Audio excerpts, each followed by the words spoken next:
Hi guys! Samahan niyo akong gumawa ng fuzzyware.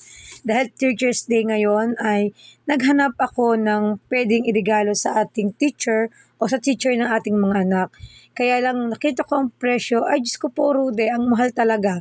Kaya naisip ko na kaya ko naman siyang gawin, kaya bumili na lang ako ng materyales. At yun lang nga, dahil sa yun na yung araw ng Teacher's Day, siguro ay marami din bumili ng mga materyales para dito ay kulay pink na lang yung available. Kahit anong gawin kong hanap para sa green na gawing dahon, ay wala talaga. Kaya nag-isip na lang ako ng ipapalit, kaya crepe paper na lang yung binili ko. At ganyan lang ka-simple o kadali siya gawin or ihulma yung pinaka-petals niya. Kaya yan, nakagawa na ako ng isa at sunod-sunod na yan. Iwan ko na lang ng paraan, bumili ako ng soft wire at yung crepe paper ay kinat ko na lang siya ng maayos na para magmukha siyang dahon. At nag-isip na lang din ako kung paano siya makakapit. Buti na lang may mga available ako na mga tulad na double-sided tape. At ayan, ganyan na lang yung ginawa ko.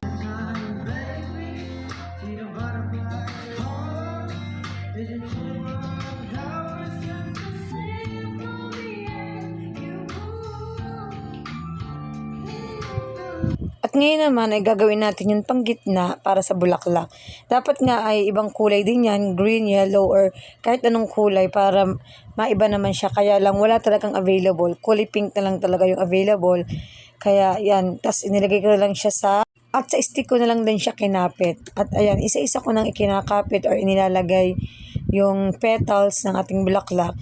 Panahin na lang yung ginamit ko dyan para mas madaling pantali. Ganyan lang, sunod-sunod lang siyang itatali at habang itinatali mo siya, pwede mo na siyang ayusin isa-isa yung mga petals na kung ano yung gusto mong ayos or pagkakaayos ng petals. At ngayon naman, naglagay ako ng double-sided para kapitan ng ating crepe paper. At yung crepe paper ay hinabaan ko na din, tapos habang iniikot ko siya, ay iniipit ko na din yung pinakadahon natin para doon na siya sasama. At hindi na siya matagtag. At pinaikot-ikot ko lang siya kung gaano kahaba yung crepe paper. Ayun lang din yung inilagay ko para kumapal ba yung pinaka-stem niya. At ayan na, buo na yung ating flowers. At nilagyan ko lang din lang siya ng ribbon. Thank you for watching!